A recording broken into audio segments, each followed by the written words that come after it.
Soy Javier Cravioto y esta es mi opinión en esta sección de opinión y análisis de la 4TV. En esta ocasión he titulado este comentario La necesaria mayoría. Quiero empezar con dos preguntas que intentaré yo mismo responderme. La primera, ¿vamos a dejar que destruyan lo construido en este sexenio? Y la segunda, ¿vamos a aceptar una vuelta al pasado? El punto de partida, según yo veo las cosas, es entender que cualquier espacio de poder que recuperen la oposición va a ser para revertir los avances sociales, políticos y económicos que se han logrado en lo que va de este gobierno, los 5 años que van de este gobierno y bueno, en un sexenio completo como será cuando lleguemos al próximo 2024.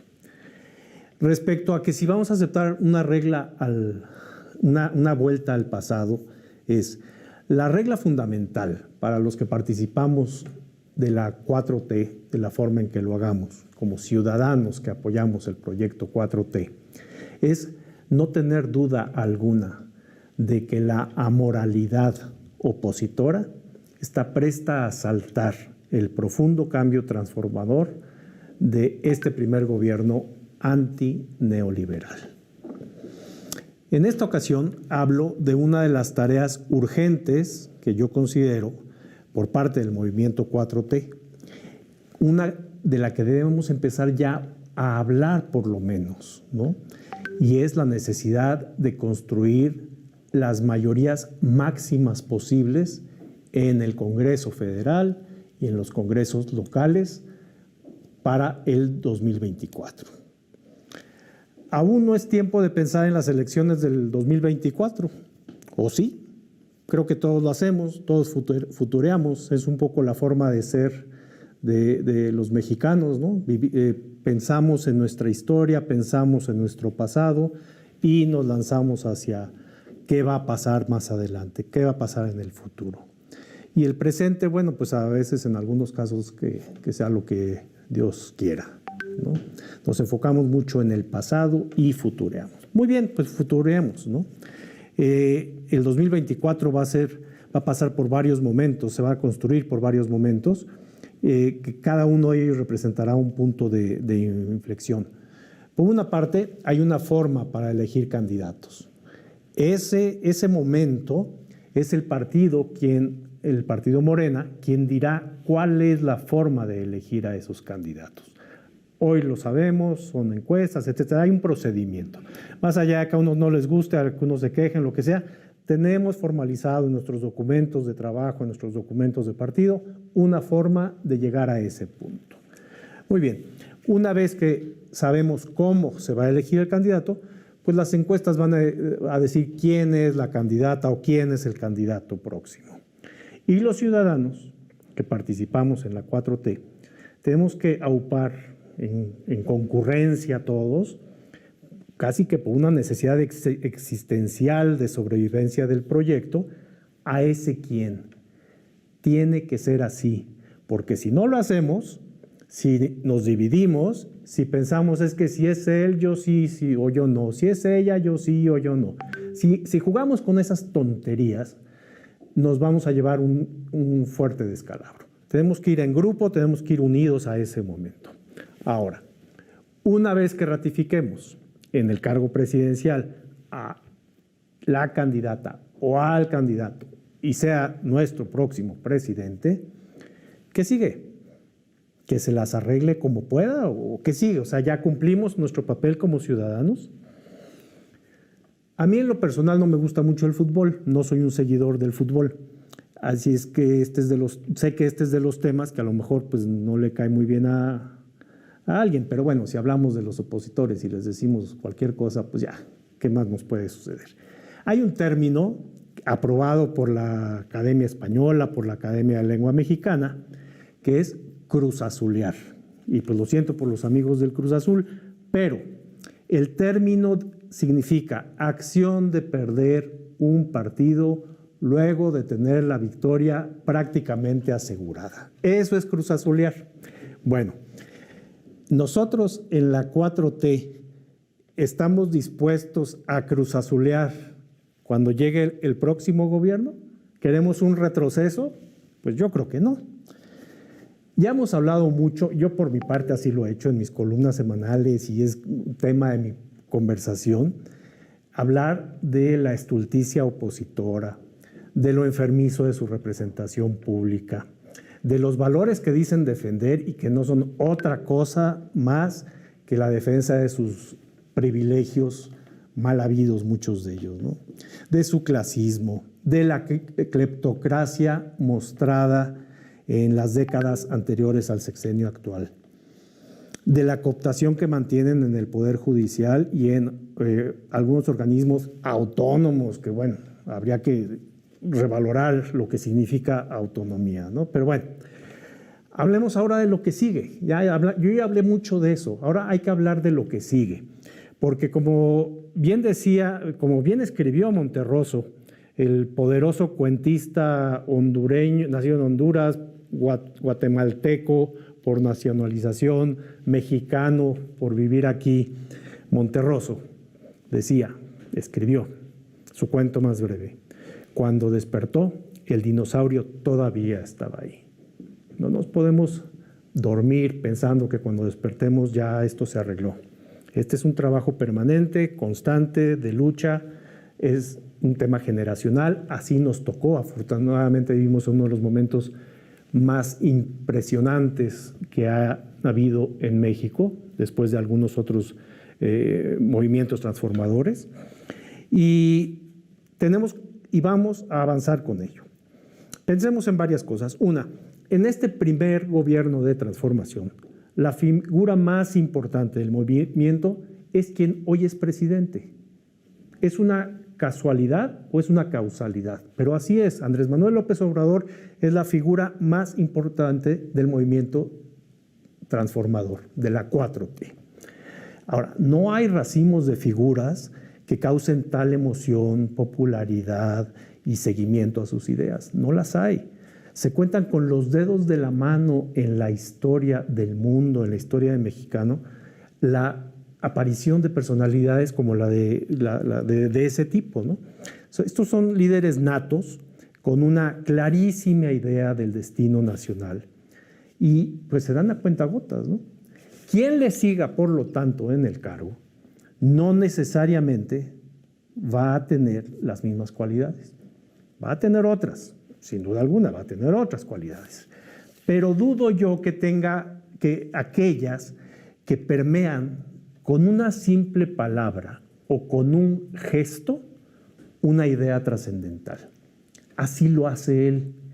Quien le venga, quien le siga, no necesariamente lo va a hacer. Entonces, es un trabajo del conjunto, es un trabajo de todos el que sigue, no es el trabajo de un hombre. Ni siquiera hoy lo es, pero el futuro nos habla de que tenemos que hacer todavía una mayor labor de conjunto. A ese otro u otra que siga, debemos acompañarlo con la herramienta más poderosa del poder en México. La mayoría en el legislativo federal y en los legislativos locales.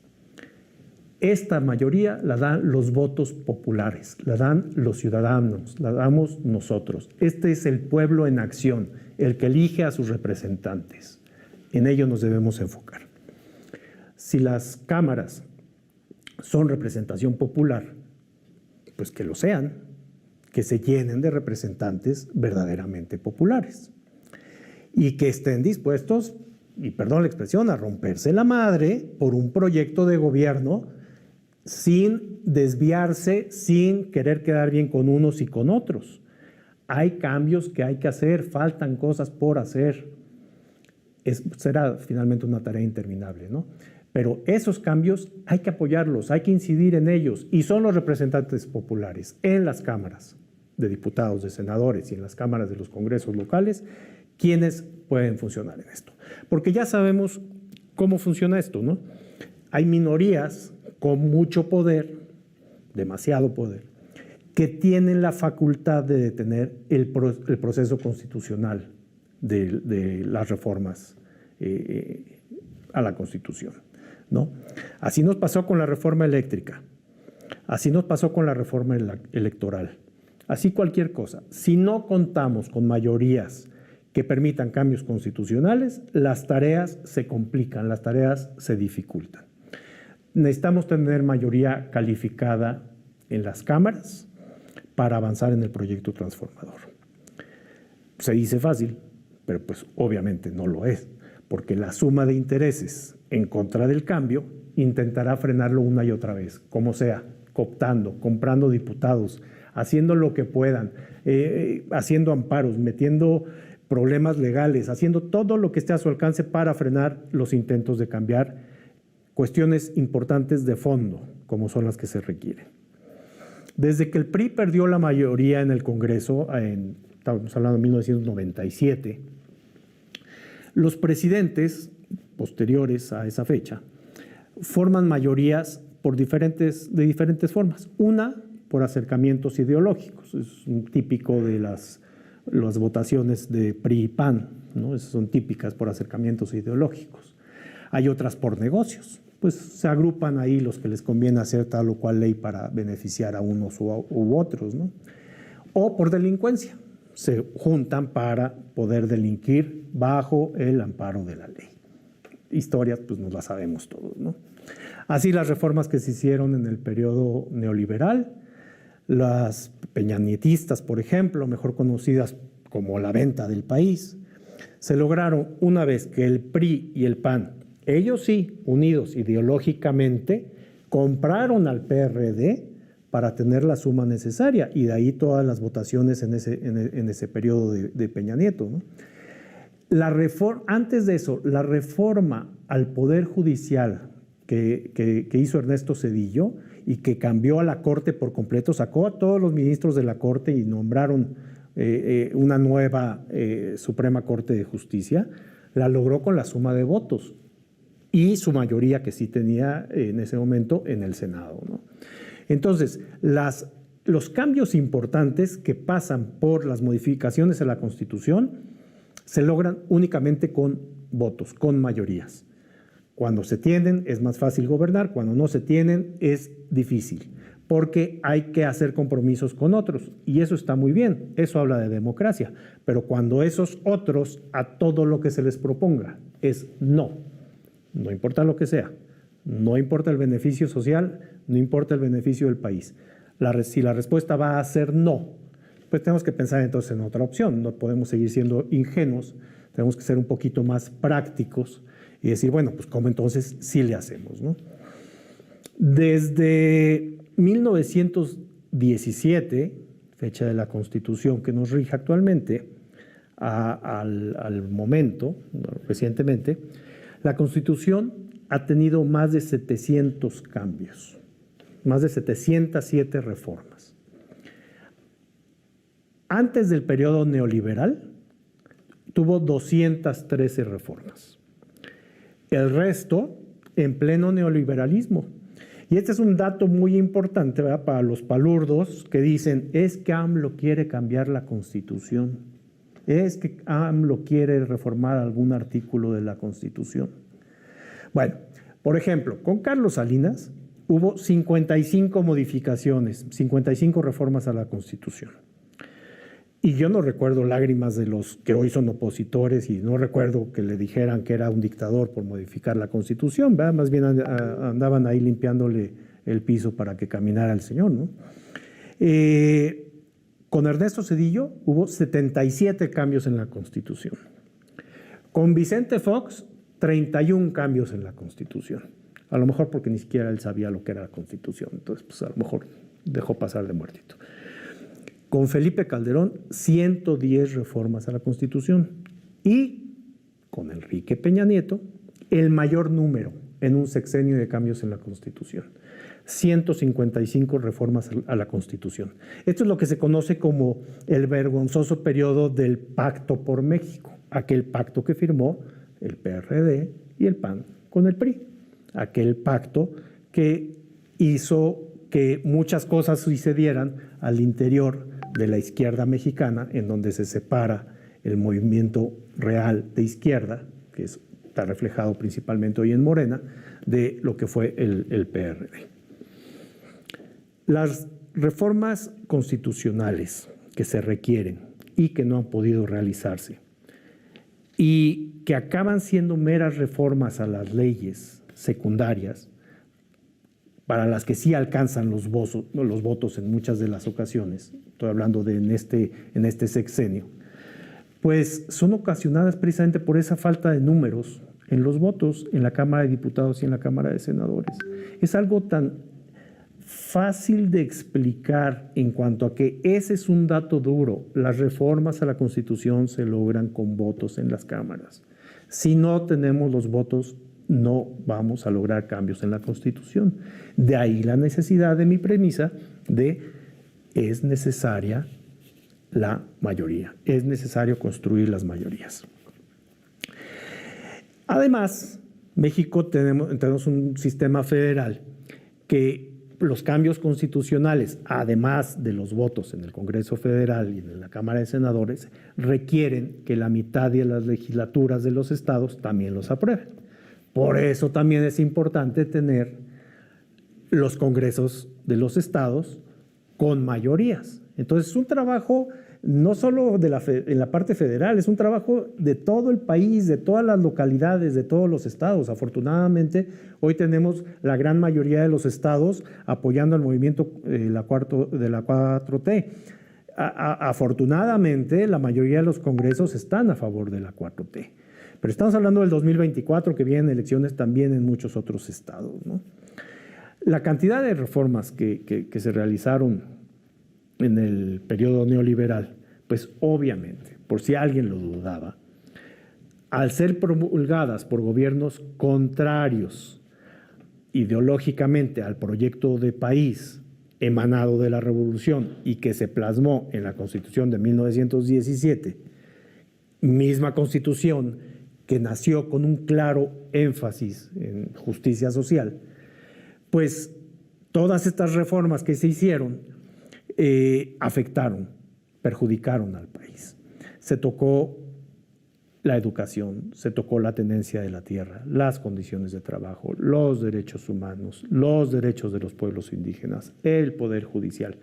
Le metieron mano a todo para perjudicar lo que plasmaba en origen la Constitución de 1917. La única forma de revertir las políticas obligadas por la ley que agreden a la sociedad mexicana y que benefician a élites económicas y políticas del conservadurismo, pues a través de cambios que solo con mayorías se pueden lograr.